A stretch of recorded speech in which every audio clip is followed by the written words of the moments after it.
6,000 people on a strip of sand barely wider than a London street. 51 acres. 2,000 buildings crammed so tight their walls touch. One tavern for every 10 residents. 4 goldsmiths, more per capita than London itself. And beneath all of it, not bedrock, not clay, not anything solid at all. Just sand. Wet, loose Caribbean sand. The kind that shifts beneath your boots when a wave rolls in from the harbor. This is Port Royal, Jamaica. The year is 1680. You are standing in the richest city in the entire New World, the most dangerous port on Earth. A place where a Welsh farm boy became a knight, where stolen Spanish gold paid for English brick, where a pirate could spend 3,000 pieces of 8 in a single night and wake up too broke to buy breakfast. A city that the preachers called Sodom and the pirates called home. Everything you see, every building, every dock, every tavern, every church, all of it is 12 years away from sinking into the sea. Watch until the end, and you will walk every street of this doomed city with me, from dawn to midnight. You will learn why the English crown paid pirates to fight its wars, and then hanged those same pirates for fighting too well. You will discover what the richest port in the Caribbean smelled like at noon, what men gambled for in the back rooms of waterfront taverns, and what it means when the ground beneath a city turns to liquid. And you will understand why a stopped pocket watch, pulled from the harbor floor nearly 3 centuries later, still reads 11:43. Hit the like button now, before you forget. By the time this story is over, your hands will be too busy gripping the armrests. We begin before dawn. 4:30 in the morning. The sky over Kingston Harbour is black. Not the soft darkness of an English night, but the deep, heavy, tropical black of the Caribbean. A sky so dark, the stars look close enough to touch. The air is warm and wet, thick with moisture even at this hour, the kind of air that sits on your skin like a damp cloth and never quite lets go. The first thing you notice is the smell: salt water and tar and rotting fish guts from the market stalls on the wharf. Underneath that, something sweeter: molasses. The sugar warehouses along the waterfront leak the scent of raw cane syrup through their plank walls, and it mixes with the harbor stink into something you will never forget. Not pleasant, not terrible, just Port Royal, a smell that belongs to no other place on Earth. You are standing on the Palisados, a narrow tongue of sand and gravel that stretches like a crooked finger from the southeastern coast of Jamaica into the mouth of Kingston Harbour. This spit of land is barely a quarter-mile wide at its broadest point. To your left, the deep, calm water of the harbor, one of the finest natural anchorages in the entire Caribbean. To your right, beyond a few hundred yards of packed sand and scrubgrass, the open sea. You can hear the Atlantic swells breaking against the outer shore, a low, steady rhythm that never stops, day or night, storm or calm. This geography is why Port Royal exists. The harbor is extraordinarily deep, deep enough that the largest warships and merchant vessels of the 17th century can anchor directly at the wharves. No lighters, no rowboats, no laboriously transferring cargo into shallow draft boats and ferrying it to shore. A Spanish galleon loaded with silver, or an English merchantman packed with sugar, pulls up to the dock like a carriage pulling up to a front door. Cargo moves from ship to street in minutes.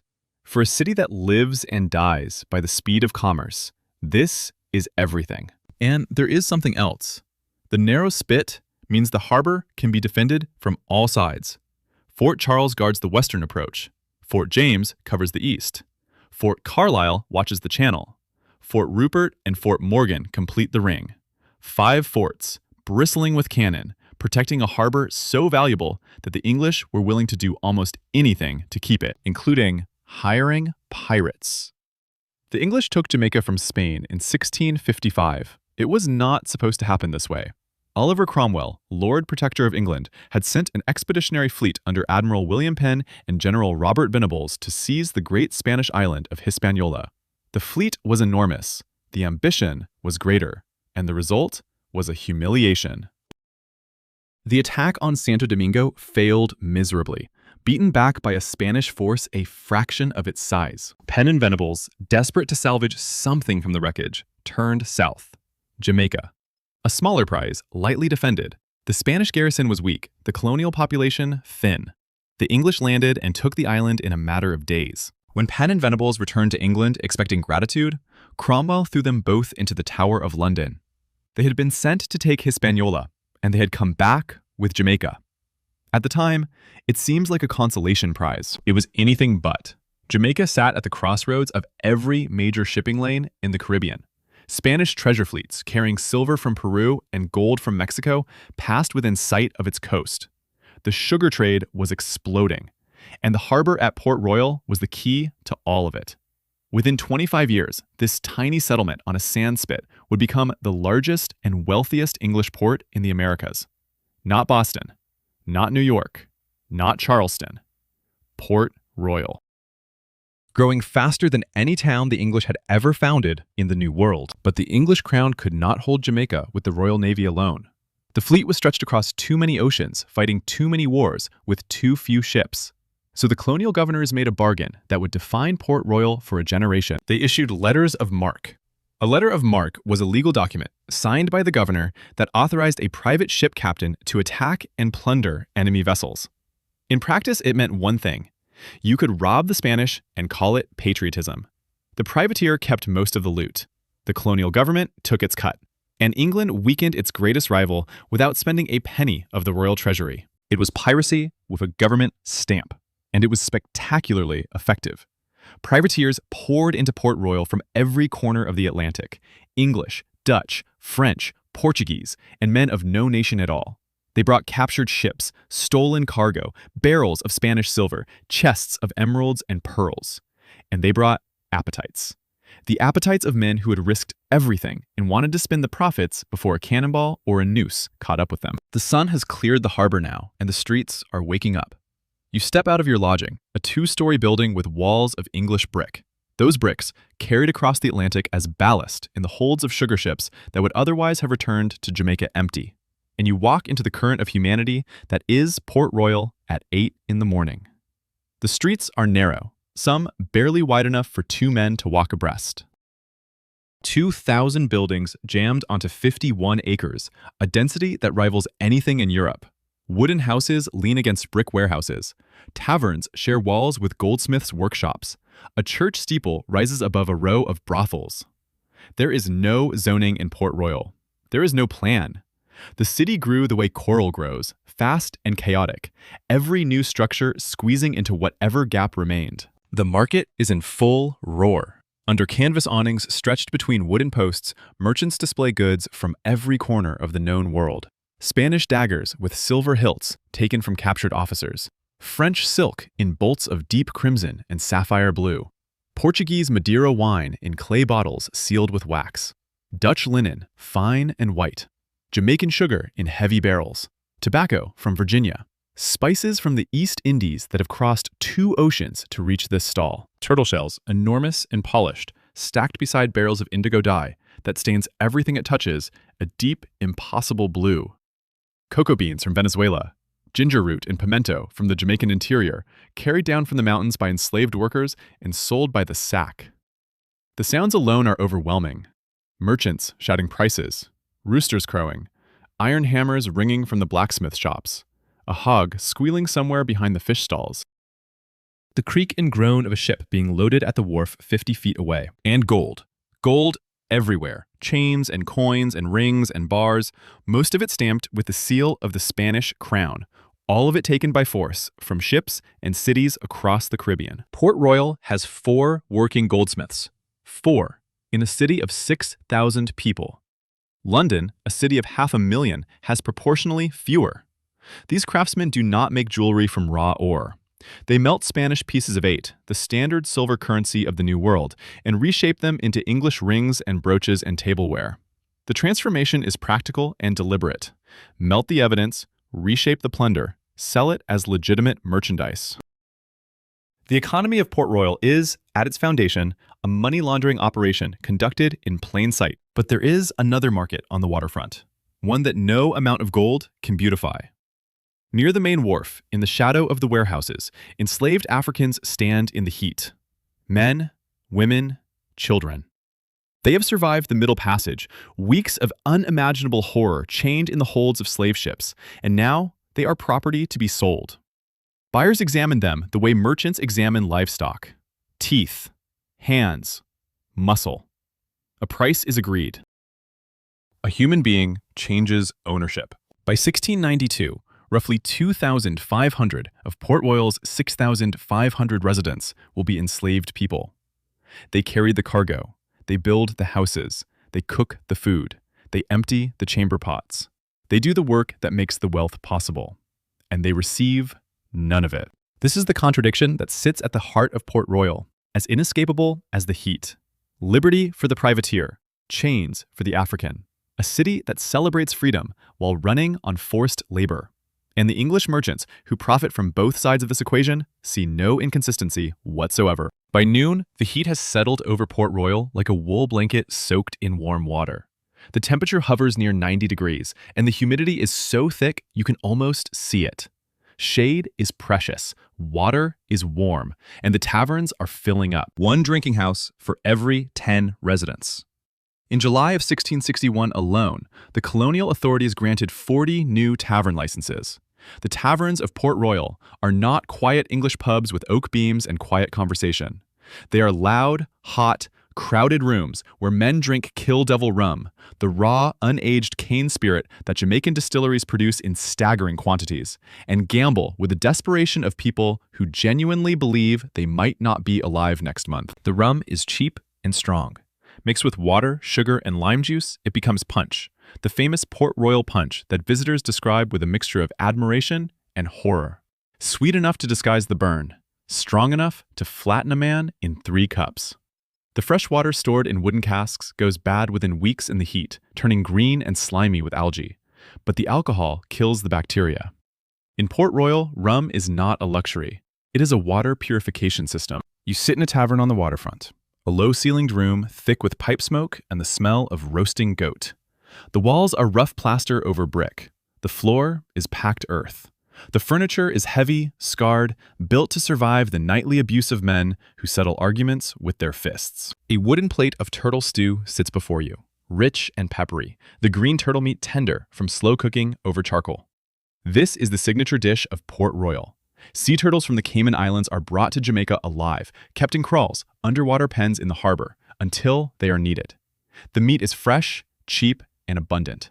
Beside the stew, a slab of cassava bread and a cup of punch that glows amber in the lamplight. At the next table, a knot of sailors is throwing dice on the scarred wood. The stakes are pieces of 8 piled carelessly between clay mugs. The historian Charles Leslie, writing decades later, will record a simple truth about these men. Pirates who brought back thousands of pounds often became beggars after 2 weeks in Port Royal. A contemporary account notes that one sailor spent 3,000 pieces of 8 in a single night of drinking and gambling. Another paid 500 pieces of 8 to a woman simply to see her undressed. The money means nothing. It was stolen at the point of a sword, and it will be gone before the week is out. There is no saving for retirement in this city. There is no retirement. The future is a Spanish cannonball or an English noose. The only thing that matters is tonight. But here is something the legends never mention. Port Royal is not only a city of pirates. It is a city of families. Wives and children live here. Merchants have built substantial houses of imported English brick, with glazed windows and mahogany furniture and silverware on the dining table. There are schools and churches. A synagogue serves the Jewish merchant community, one of the largest in the English Caribbean. The goldsmiths are respected craftsmen. The tavern keepers are licensed businessmen. Port Royal has judges, clerks, a customs house, a naval hospital. This is not a lawless camp. It is a city that has law and lawlessness living side by side, sharing the same streets, drinking in the same taverns, profiting from the same stolen silver. The merchant who sells French silk to a pirate's wife is as much a part of this economy as the pirate who stole the gold that paid for it. Everyone is complicit. Everyone benefits. And no one asks too many questions about where the money comes from. The real estate prices tell the story better than any sermon. Land in Port Royal, per square foot, is more expensive than land in London. A waterfront plot that might have sold for £5 in 1660 now commands 50. A brick warehouse on the main street is worth more than a manor house in Kent. Speculators from England send agents across the Atlantic to buy property in a city built on sand. The irony of that investment will become apparent in 12 years. But there is one man in Port Royal for whom the future worked out rather differently. He lives in the governor's mansion on the hill above the harbor. He dines on silver plate and drinks French wine. He receives visitors in a paneled study, and when he speaks, the entire island listens. His name is Sir Henry Morgan, Knight Bachelor, Lieutenant Governor of Jamaica, and, until very recently, the most feared pirate in the Caribbean Sea. Morgan arrived in Jamaica in the early 1660s. A young Welshman, probably from Monmouthshire, though the details of his early life are murky. Some accounts say he was a farmer's son. Others whisper that he was kidnapped as a boy in Bristol and sold into servitude on a Barbados plantation. What is certain is that by 1665, he was already commanding privateers out of Port Royal. He was smart. He was brave. And he was completely, unapologetically ruthless. In 1668, Morgan attacked Portobello on the coast of Panama. This was one of the most heavily fortified Spanish cities in the Americas. Thick stone walls, professional garrison, cannon batteries covering every approach. Morgan took it with a force of barely 500 men. The assault was so bold, so brilliantly improvised, that the Spanish governor refused to believe it had happened until the evidence was literally standing in his fortress. The plunder was enormous. Morgan extracted a ransom of 100,000 pesos, loaded his ships with silver and gold, and sailed back to Port Royal, where he was greeted as a national hero. The streets erupted. The taverns overflowed. Port Royal, already rich, became spectacularly, absurdly wealthy. But Morgan was not finished. In 1671, he assembled a fleet of 36 ships and 1,400 men for the most audacious raid in the history of Caribbean piracy. The target was Panama City itself, not a coastal fortress. The city, the place where Spain collected all of its gold and silver from the Pacific trade before shipping it to Europe, the richest settlement in the New World. To reach it, Morgan's men had to cross the Isthmus of Panama on foot. Days of hacking through jungle, wading through swamps, starving when the food ran out because the Spanish had stripped the route bare in advance. Men collapsed from hunger and disease, but Morgan drove them forward. They emerged from the jungle and defeated the Spanish defenders outside the city walls. Panama fell. Morgan's men spent nearly a month sacking it. The plunder required 175 mules to carry.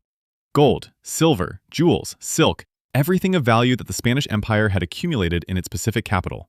There was just one problem. While Morgan was burning Panama, England and Spain had been signing the Treaty of Madrid. Peace, mutual recognition, an end to privateering. Morgan's magnificent raid was now, technically, an act of piracy, committed in violation of a treaty his own government had signed. The scandal was enormous. The governor of Jamaica, Sir Thomas Modiford, was recalled to London and imprisoned in the Tower. Morgan was summoned to England to face charges. And here is where the story becomes truly extraordinary. Morgan was not punished. He was not imprisoned. He was not even scolded very firmly. In November of 1674, King Charles II made him a Knight Bachelor for, and this is the actual citation, his loyalty, prudence, and courage. He was sent back to Jamaica the following year as lieutenant governor. The pirate who sacked Panama now governed the island from which he had launched the raid. His job, his official, crown-sanctioned job, was to suppress piracy. Morgan took to governing with the same pragmatic ruthlessness he had brought to piracy. He knew these men. He knew their tricks, their harbors, their methods of concealing plunder. He had invented most of those methods himself.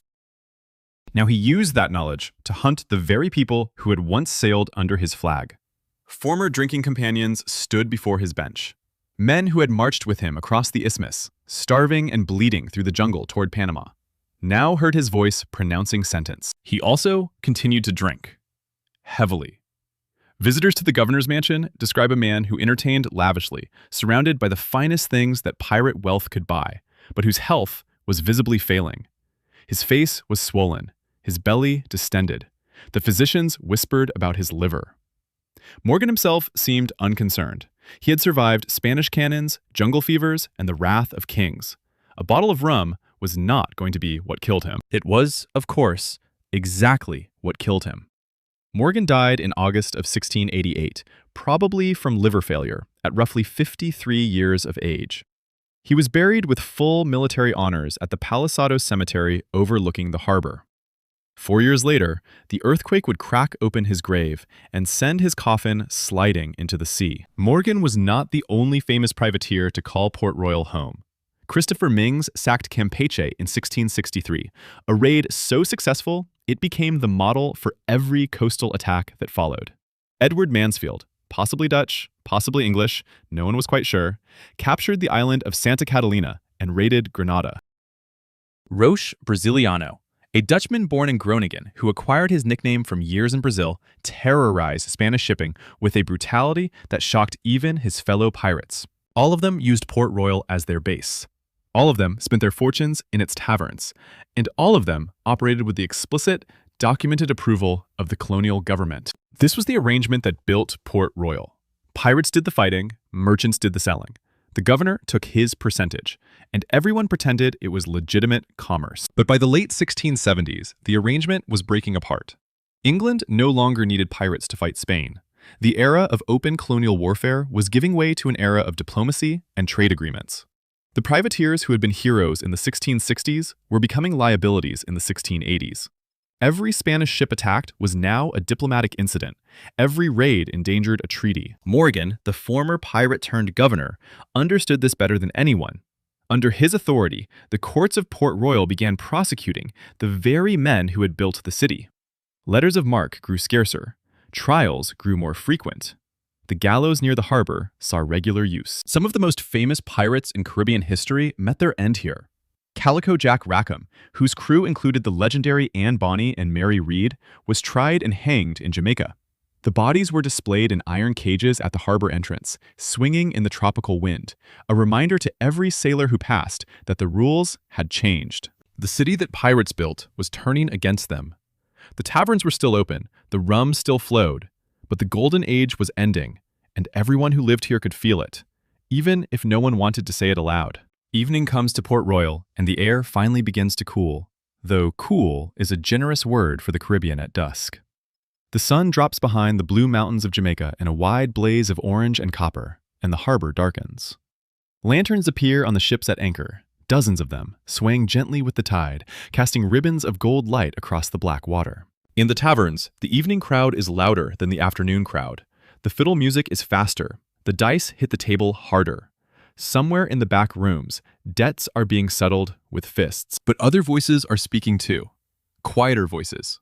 The Reverend Emmanuel Heath, rector of St. Paul's Church, has been warning his congregation for months. This city is sinful. This city is doomed. God will not be mocked forever. From Boston, the Puritan minister Cotton Mather writes that Port Royal is a very Sodom for wickedness.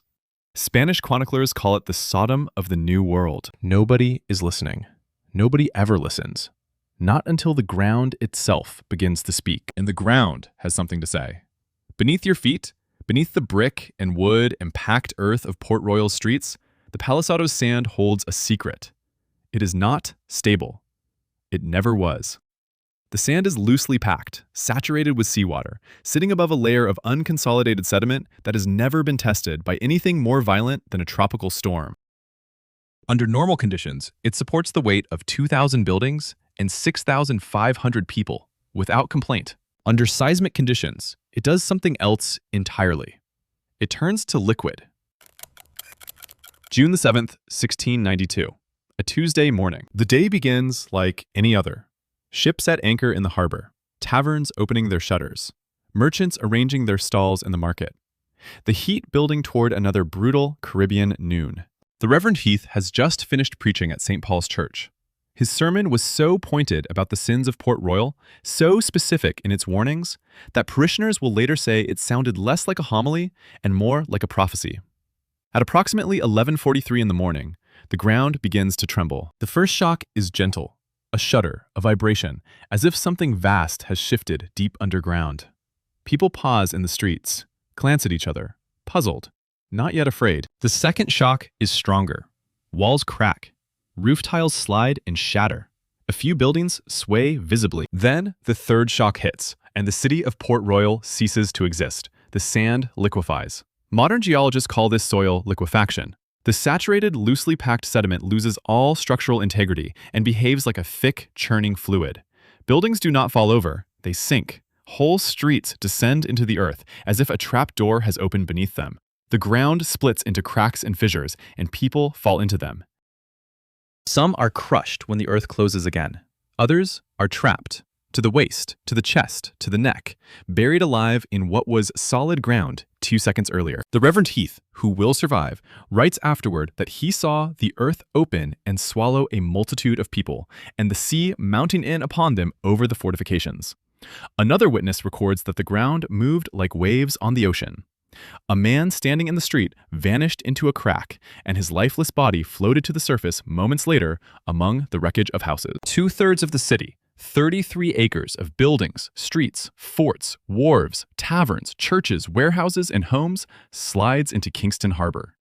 Ships anchored at the docks are dragged under. A tsunami follows the initial shock, sweeping debris and bodies into the open sea. The shaking lasts under 2 minutes. 2,000 people die instantly. Another 3,000 perish in the following days and weeks from injuries, disease, and starvation. Bodies decompose in the tropical heat. The water supply is contaminated. Dysentery and fever tear through the survivors. Looters wade through the flooded ruins, killing for a gold ring or a bottle of rum. Port Royal is gone. The survivors tried to rebuild. Docks were patched together. A few taverns reopened. Trade resumed, cautiously, on what remained of the palisados. The English crown could not abandon the harbor entirely. It was too strategic, too valuable. But the city never recovered. In 1703, a great fire burned through the rebuilt settlement. In 1722, a hurricane devastated the harbor. Through the 1720s, more earthquakes and storms struck again and again, as if the earth refused to let Port Royal rise a second time. The merchants crossed the harbor to Kingston, a new town founded on the opposite shore, built on stable ground. Kingston grew. Port Royal shrank. The pirates, too, had moved on. Nassau in the Bahamas became the new, lawless republic.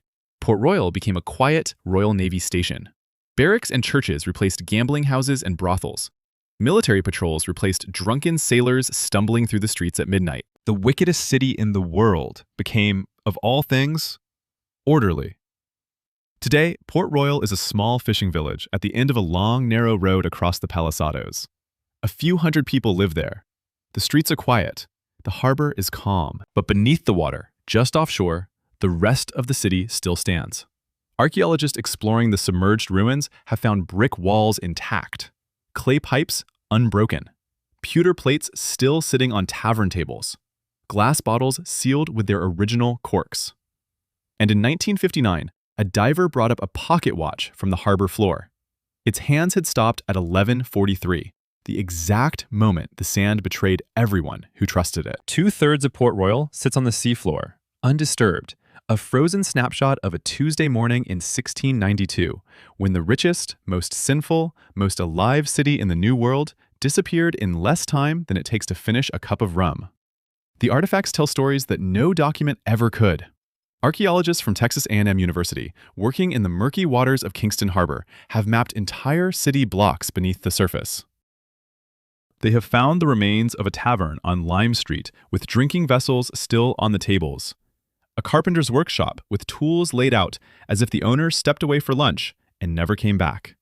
A merchant's house with a chest of trade goods, the lid still closed, the contents preserved by the same harbor mud that buried them. They found children's toys, cooking pots with the remains of meals inside, a shoe, small enough for a woman's foot, sitting upright on the seafloor, as if its owner had simply stepped out of it. And they found the pocket watch, stopped at 11:43. A tiny, perfect record of the last moment Port Royal existed as a living city. Port Royal lasted barely 40 years as the capital of Caribbean piracy. From the English seizure of Jamaica in 1655 to the earthquake of 1692, less than 4 decades.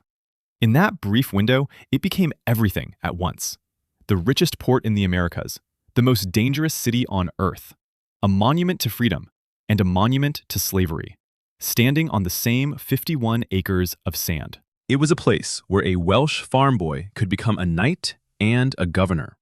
where stolen Spanish silver was melted and reshaped into English finery, where a man could lose a fortune on a dice throw and laugh about it because the fortune itself had been stolen at gunpoint from someone who had stolen it from someone else. The preachers called it Sodom. Perhaps they were right.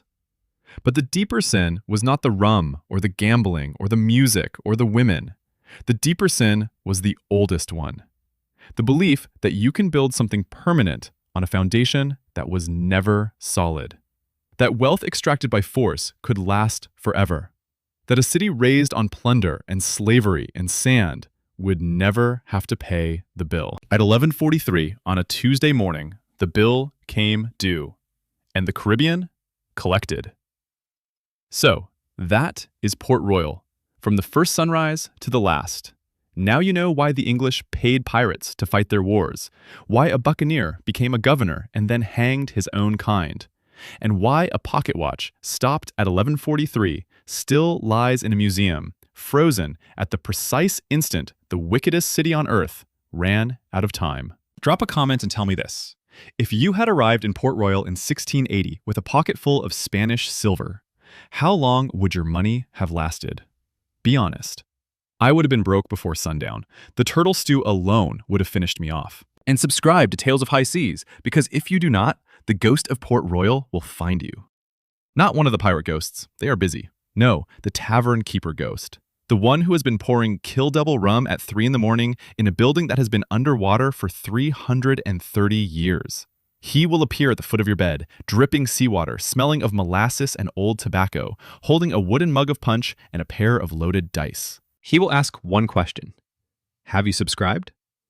If the answer is no, he will sit on the edge of your bed and start telling you the entire history of Port Royal from the beginning, in detail, at full volume. He has been down there since 1692. He has had a